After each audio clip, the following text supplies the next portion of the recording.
बेंगलुरु और प्रयागराज दौरा देखने को मिलेगा। तकरीबन 11:50 के आसपास दुर्गापुरा में पंचायती राज विभाग के कार्यक्रम में वो शिरकत करेंगे। स्वामित्व योजना और पट्टा वितरण कार्यक्रम में होंगे शामिल। 2 बजे जयपुर से बेंगलुरु के लिए होंगे रवाना।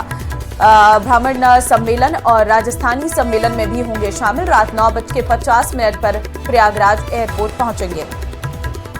तो आज रात प्रयागराज में ही ठहरने का सीएम का कार्यक्रम देखा जा रहा है। कल सुबह महाकुंभ में स्नान करेंगे सीएम भजनलाल शर्मा। महाकुंभ में साधु संतों का आशीर्वाद भी लेते हुए मुख्यमंत्री नजर आएंगे। रविवार दोपहर 3:30 बजे जयपुर लौटने का उनका कार्यक्रम है। ऐसी जानकारी सामने निकलकर आ पा रही है। तो इस वक्त की बड़ी खबर आपके टेलीविजन स्क्रीन पर, जहां पर बताया जा रहा है कि सीएम भजनलाल शर्मा जो हैं आज रात प्रयागराज में ही रुकेंगे, क्योंकि आज रात वो प्रयागराज पहुंच जाएंगे और इस दौरान प्रयागराज में ठहरने की व्यवस्थाएं की गई हैं। तो आज का सीएम का पूरा कार्यक्रम क्या रहने वाला है, इसके बारे में हम आपको विस्तार से जानकारी दे रहे हैं। कल सुबह महाकुंभ में स्नान करेंगे सूबे के मुखिया सीएम भजनलाल शर्मा, और इससे पहले आज जो है उनका कार्यक्रम प्रस्तावित है प्रयागराज जाने का। ब्राह्मण सम्मेलन और राजस्थानी सम्मेलन में भी वो शामिल होंगे और 9:50 पर प्रयागराज पहुंच जाएंगे, जहां पर प्रयागराज में ठहरने का ही उनका कार्यक्रम है। और कल सुबह वो स्नान कर सकते हैं प्रयागराज में, क्योंकि महाकुंभ लगा हुआ है। और ऐसे में महाकुंभ में स्नान करने के लिए सीएम भजनलाल शर्मा आज रात ही प्रयागराज पहुंच जाएंगे और उसके बाद कल सुबह प्रयागराज में महाकुंभ में स्नान करेंगे और उसके बाद जयपुर के लिए रवानगी होगी। तो बेंगलुरु में ब्राह्मण सम्मेलन कार्यक्रम का भव्य आयोजन किया गया है, जिसमें सीएम भजनलाल शर्मा शिरकत करेंगे। कार्यक्रम में भाग लेते हुए वो नजर आएंगे और बेंगलुरु के बाद उनका कार्यक्रम प्रयागराज का है। प्रयागराज में महाकुंभ में शामिल होने के लिए और आस्था की डुबकी लगाने के लिए सूबे के मुखिया प्रयागराज के लिए आज रवाना होंगे और वहां पर भी उनके स्वागत सत्कार के लिए तमाम तरीके की व्यवस्थाएं की गई हैं। रविवार दोपहर 3:30 बजे जयपुर लौटने का उनका कार्यक्रम बताया जा रहा है, यानी कि आज सीएम जो है प्रयागराज के लिए रवाना होंगे। रात्रि विश्राम बताया जा रहा है प्रयागराज में ही सीएम करेंगे और उसके बाद सुबह जब वो आस्था की डुबकी लगा लेंगे तो उसके बाद वो जयपुर के लिए रवाना होंगे। जो समय बताया जा रहा है वो लगभग 3:30 बजे के आसपास है, जब उनका विमान जो है वो जयपुर में लैंड करेगा। ऐसी संभावनाएं निकलकर सामने आ रही हैं। तो बेंगलुरु में ब्राह्मण सम्मेलन में शामिल होने के बाद, राजस्थानी सम्मेलन में शामिल होने के बाद वो प्रयागराज निकलेंगे। भजनलाल सरकार ने ग्राम पंचायतों का चुनाव कराने की बजाय अधिसूचना जारी कर सरपंचों का कार्यकाल बढ़ा दिया है। और इसके साथ ही प्रदेश सरकार पंचायती राज संस्थाओं के बाद अब शहरी निकायों का पुनर्गठन भी करेगा। पुनर्गठन को लेकर 4 मंत्रियों की कमेटी रिव्यू करेगी। इसको लेकर सरकार ने कमेटी का गठन किया है, ये रिपोर्ट देखिए। सरकार ने बढ़ाया सरपंचों का कार्यकाल। सरपंचों को मिली पंचायत प्रशासकों की जिम्मेदारी। शहरी निकायों के नए सिरे से पुनर्गठन की तैयारी। 4 मंत्रियों की कमेटी करेगी रिव्यू। प्रदेश की भजनलाल सरकार ने नोटिफिकेशन जारी करते हुए सरपंचों का कार्यकाल बढ़ा दिया। काफी वक्त तक मंथन के बाद सरकार ने फैसला लिया।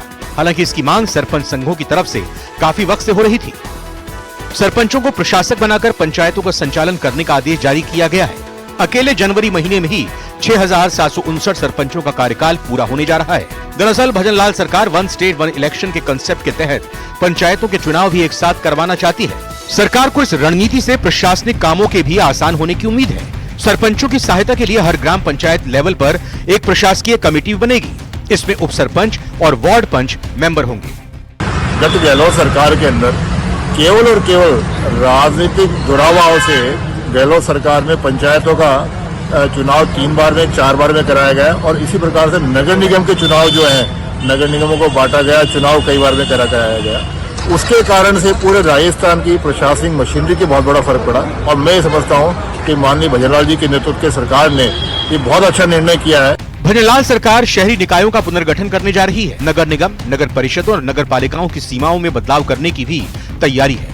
इसके लिए 4 सदस्यों की कमेटी का गठन किया गया है। कमेटी में यूडीएच मंत्री झाबर सिंह खर्रा को कैबिनेट सब कमेटी का संयोजक बनाया गया है, जबकि मंत्री सुरेश सिंह रावत, संजय शर्मा और गौतम कुमार को सदस्य बनाया गया है।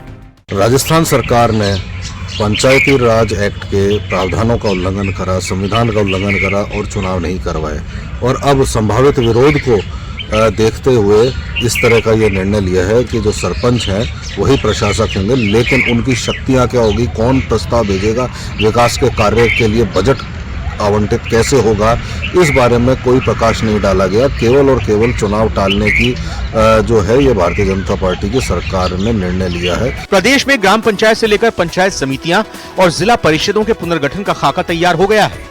जानकारी की माने तो 20 जनवरी से लेकर 15 अप्रैल के बीच पंचायती राज संस्थाओं के पुनर्गठन का काम होगा। इसके अलावा कमेटी लोगों और राजनीतिक कार्यकर्ताओं से भी फीडबैक लेगी जो इलाके, नगर पालिका, नगर परिषद या शहरी निकाय बनने के मापदंडों को पूरा नहीं करते, उनमें छूट देने के लिए भी कैबिनेट सब कमेटी को अधिकृत किया है।